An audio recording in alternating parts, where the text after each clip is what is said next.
começo às 6h30 da manhã, levanto-me às 6, depois escrevo até à 1, depois almoço, depois recomeço às 2 até às 8 e à noite mais um bocadinho.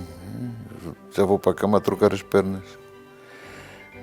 E sempre tive a sensação que, cada vez mais, que um livro é um organismo vivo que não se escapa. Não tenho nenhum plano escrito, nunca. Escrevo à mão. Também não tenho computador. Também não tenho telemóvel. Também não tenho carro. Não tenho. Vendo bem.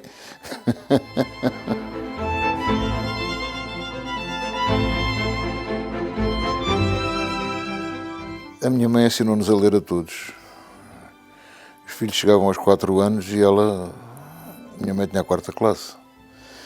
E ela ensinou os filhos todos a ler. Portanto, quando nós íamos para a escola já escrevíamos. Já líamos, já escrevíamos, etc. O meu pai tinha muitos livros. E parecia tão feliz a ler numa família onde o resto da família não lia muito. Mas o meu pai sim, a minha mãe sim. A minha mãe é das poucas mulheres que eu conheço que leram o Proust. E tem a 4ª classe também. E o meu pai, sabe, ele estava já no fim da vida. Este meu irmão que ligou agora, o Miguel, perguntou-lhe o que é que o pai gostava de ter deixado aos filhos.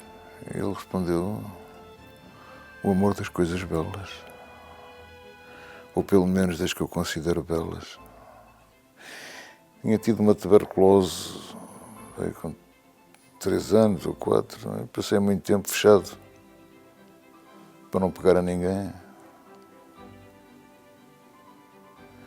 E estava para ali e tinha que me entreter sozinho. Aliás, nunca gostei de brincar acompanhado. E pronto, depois comecei a escrever para aí com 10 ou 11 anos. Depois percebi que ia ser um grande escritor, mais ou menos por essa altura. E foi assim. Mas não pensava em publicar, nada disso.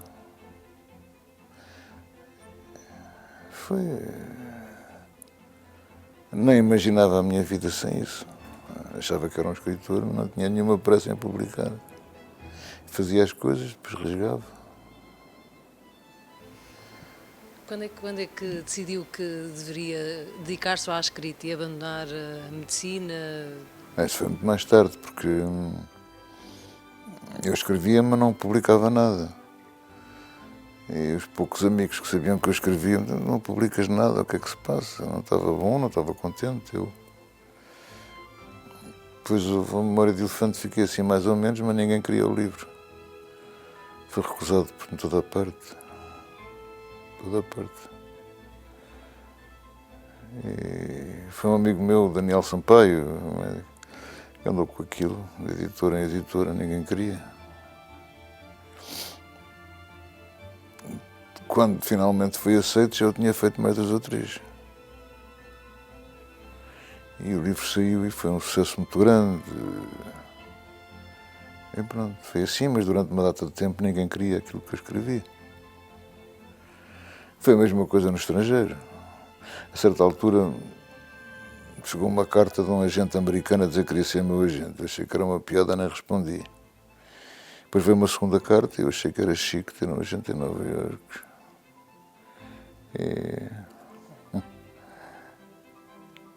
E era a mesma coisa, ninguém publicava.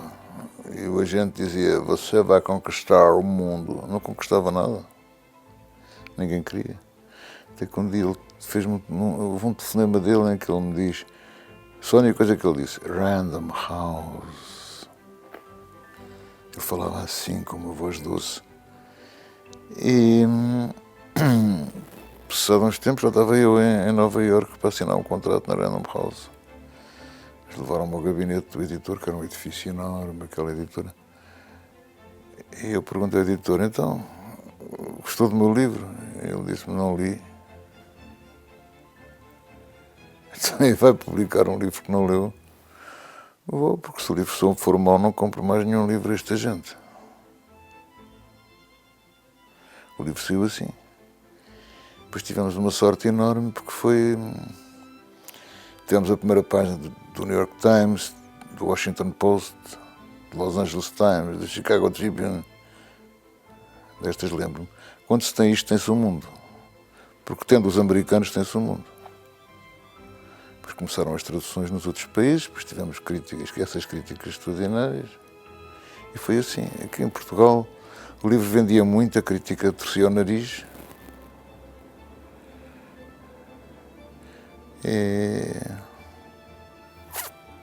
E foi assim.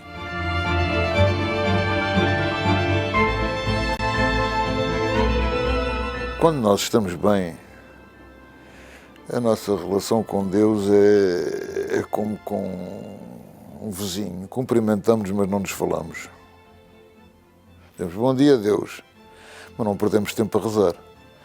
E é um bocado hipócrita a crença em Deus aparecer quando estamos doentes, não é? Vê lá se me safar, então é um negócio. Se me salvares desta doença, eu acredito em ti. O que é horrível. A não ser que Deus seja um comerciante. Mas eu não acredito que haja ateus. Não acredito. Uma parte nossa, escondida, mas quando estamos aflitos, ele existe com uma intensidade enorme.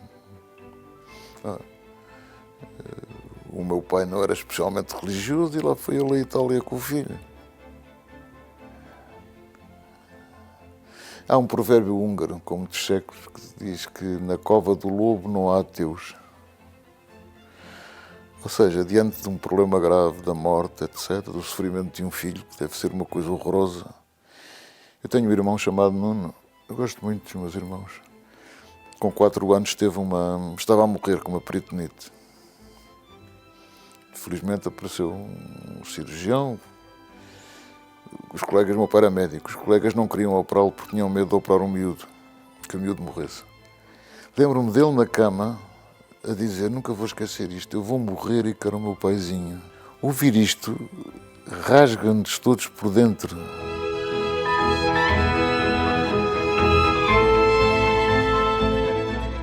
Nunca vi ninguém morrer com medo. As pessoas ficam com uma grande dignidade. E se nós olharmos bem para uma pessoa que morreu num caixão, tem sempre uma expressão digna aos mortos. Até podem ser más pessoas, deve haver mortos péssimos, não é? Mas parece que estão numa paz para além de nós, que nos é inalcançável, embora a gente possa tocar com o dedo, ou com a mão toda. E ao mesmo tempo dói tanto ver as pessoas que nós gostamos muito ali estendidas, dói tanto. Dá vontade de dizer, fale, mexa-se, levante-se. E não sei se lhe acontece assim, mas às vezes sentimos o cheiro das pessoas de quem gostamos, que já morreram. Já reparou? Sentimos o cheiro, sentimos a presença. Lembro-me de um amigo meu dizer-me, o meu avô está ali. O avô que já tinha morrido. Porquê é que dizes isso? Porque está ali o cheiro dele, não sentes um cheiro diferente. Não sentes um cheiro diferente. Então, pergunto-me se a presença invisível dos mortos não estará sempre connosco, dos nossos mortos, dos nossos pais, dos nossos avós, das pessoas de quem gostamos. Porque nós perdemos tanta gente. Nós chegamos aos 30 anos, já perdemos muita gente. De quem gostávamos muito e até que ponto nós vivemos, é espantoso, vivemos ao mesmo, ainda conseguimos ser alegres apesar de termos tanta saudade de tanta gente. Pensar, olha, se o meu pai, por hipótese, estivesse aqui, ficava contente com se não sei o quê. Então lembro-me da minha mãe. O meu irmão Pedro morreu. E nós fomos dizer-lhe, juntámos-nos os 5 e fomos ter com ela a mãe, o Pedro morreu. Ela olhou, a expressão dela não se modificou, não soltou uma lágrima. Levantou os olhos e disse: esta foi a única frase que ela disse. Uma mãe não tem o direito de estar viva com um filho morto. Nós ficamos calados. E morreu assim. Porque não tinha o direito de estar viva com um filho morto. E isto não relativiza a literatura, torna ainda mais importante.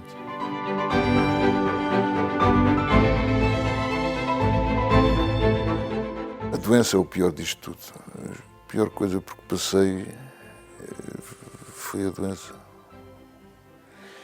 E eu tenho um bom currículo. Com os meses tive uma meningite, com 3 anos tive uma tuberculose, portanto estive sozinho bata de tempo num quarto, sentavam-me num penico diante de um espelho e eu ali ficava a brincar.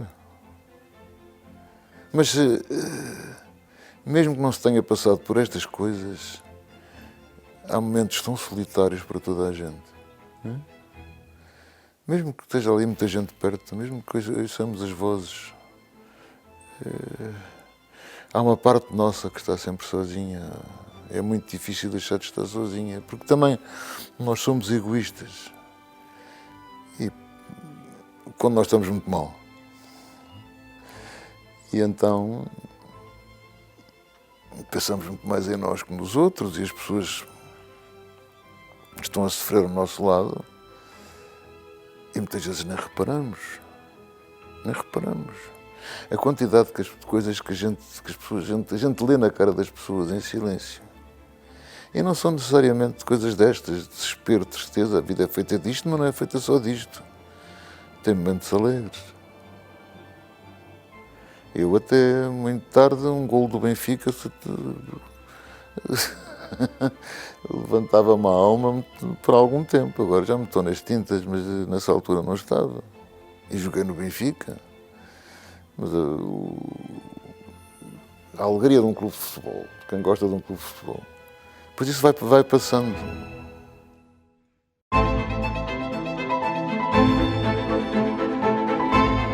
Eu gostava de escrever poesia, mas não tenho talento, portanto não vale a pena. Não tenho, não sou capaz de chegar ao nível de um bom poeta. Eu não sou modesto. Julgo saber mais ou menos o que valho, posso enganar-me. Mas não sou poeta. Não.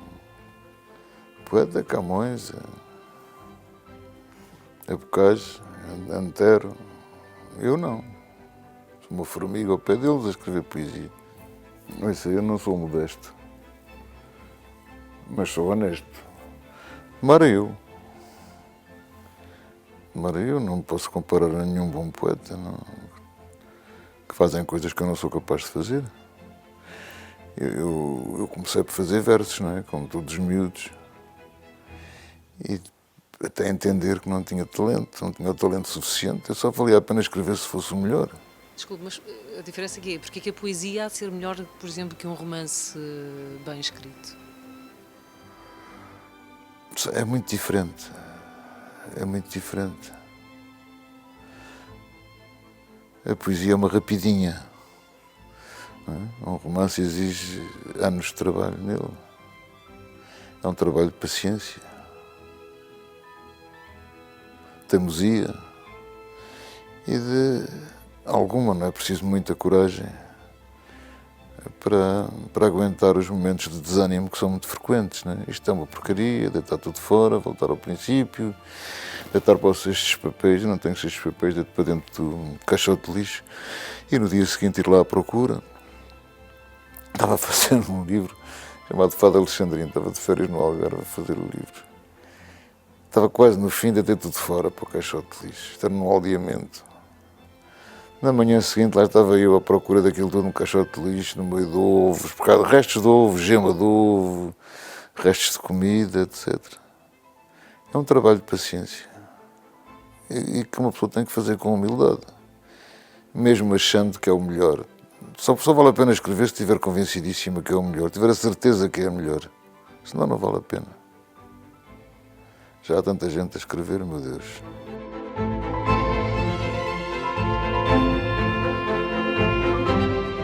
Ele tinha um problema, competia com os filhos. Competia com os filhos. Eu era incapaz de competir com... Não tenho filhos, só tenho filhos. Era incapaz de competir com elas. Mas ele competia. Às vezes pergunto-me se não tinha inveja de alguns dos meus irmãos, em certos aspectos, de outros noutros. Comigo ele tinha uma relação diferente, era muito mais brutal comigo. O meu pai era violento. E ele deve ter apanhado mais tareias sozinho do que os outros todos, mas também era eu que fazia as asneiras, que o provocava, etc. Não é? E apetecia-me desafiar-lhe a autoridade, porque é muito fácil ser autoritário quando se tem filhos que não se podem defender, que são pequenos. Eu era pequeno, ele já me batia com bastante violência. Os meus irmãos podem contar isto. A explicação vinha mais tarde, porque eu desafiava, porque eu isto, porque eu aquilo, porque eu aquilo outro. De facto fazia isso, mas quando um miúdo me está a desafiar, ele está a pedir-me amor. E em vez de amor eu bato-lhe. Há muitas formas de dizer, mas ele era incapaz de dialogar com o filho. Era capaz de nos ajudar a ler, nos ajudar a olhar um quadro, nos ajudar a ouvir uma sinfonia. Mas era incapaz de uma troca de afetos com o filho. Era incapaz... Nunca houve uma conversa pessoal. Isto faz muita falta a um miúdo.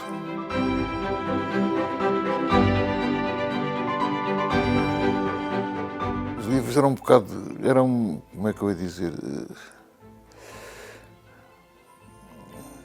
uma forma de lutar contra o que é reles, contra o que é ordinário, contra o que é desumano. Depois, mais tarde, chegou a minha vez de ter cancro. Comecei por um cancro do cólon, que foi bem difícil para mim. E depois, isto foi há 10 anos, para 5 anos, tinha um cancro em cada pulmão. A morte é uma puta, e eu decidi que havia de lutar como um cão. Era um cancro, um deles era muito chato, o do pulmão direito. E o prognóstico era muito mau. Não conseguia escrever, era uma quimioterapia brutal. Brutal. É muito curioso, a gente começa a quimioterapia, passado 1 ou 2 dias, vai ao espelho pentear-se e o cabelo cai todo. Das 2 vezes fiquei carequinha de tudo. Isso indignava-me. E os efeitos secundários daquele tratamento. Isso indignava-me, mas depois eu perguntava até que ponto tenho eu o direito de me queixar. A quimioterapia onde eu fazia era a Hospital de Santa Maria, era uma sala muito grande, cheia de mulheres e homens a fazerem quimioterapia. E o que eu gostei dos portugueses, nunca vi. A gente entrava e as pessoas diziam boa tarde, a sorrirem, enquanto aquilo despingava no braço. Nunca vi ninguém queixar-se, nunca vi ninguém chorar-se. As enfermeiras eram extraordinárias, as empregadas que nos traziam umas coisas para comer e para beber, porque eram muito generosas, estão em Santa Maria. Um serviço extraordinário, onde fui tratado de uma maneira extraordinária, eu e os outros viajantes. As pessoas chegavam, boa tarde, as pessoas despediam-se as melhoras, sempre... Nunca vi ninguém chorar, as pessoas portavam-se com um sorriso, mulheres e homens. As mulheres são sempre mais corajosas que nós. Mas até os homens se portavam bem. E, claro que um cancro é uma coisa horrorosa. Claro que a morte está ali. Mas se eu disser que valeu a pena, acho que vai perceber em que sentido eu quero dizer isto. Não era bem o valor que dá à vida, não era bem aquilo que os médicos conseguem, já conseguem muita coisa, felizmente. era a maneira como mulheres e homens, a dignidade dos portugueses, a dignidade com que os portugueses enfrentavam a doença, a dignidade com que os portugueses enfrentavam a vizinhança da morte e viviam com ela, e nunca se falava, nunca ouvi falar em morte ali. Nunca nenhum falou em morte, sorriam. Não há nada mais bonito que a dignidade. Então as mulheres têm sorrisos tão bonitos quando estão a sofrer. As mulheres têm uma dignidade no sofrimento enorme. Por isso é que são elas a ter os bebês. Ter um bebê é muito complicado. E é difícil. Às vezes lá as ouvi dizer, quando estava em obstetrícia, enquanto não... Aquele malandro, que era o marido, o pai da criança. Aquele malandro, então, enquanto me lembrar disto, não quero nenhum filho, nunca mais vou ter nenhum filho. Claro, passado 2 anos já tinham logo outro, não é? Mas se fôssemos nós homens a ter os filhos, a humanidade acabava num instante.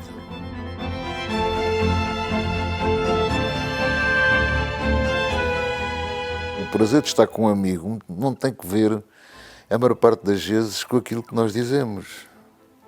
É uma maneira de estarmos juntos diferente, é a sensação de que estamos a conversar no silêncio. Os meus melhores, ninguém tem muitos amigos, mas os 2 ou 3 grandes amigos que tenho, não precisamos de falar, quase. Um começa e o outro sabe logo o que é que vem a seguir. Porque a corrente passa ou não passa, e é impossível ser amigo. Eu não consigo ser amigo de um homem com quem não consiga conversar sem palavras. Uma vez o meu irmão João disse-me: para que palavras? Tu sabes sempre o que eu estou a pensar e eu sei sempre o que estás a pensar. E é verdade, ele veio aqui para se despedir de mim antes de morrer, sabia que ia morrer.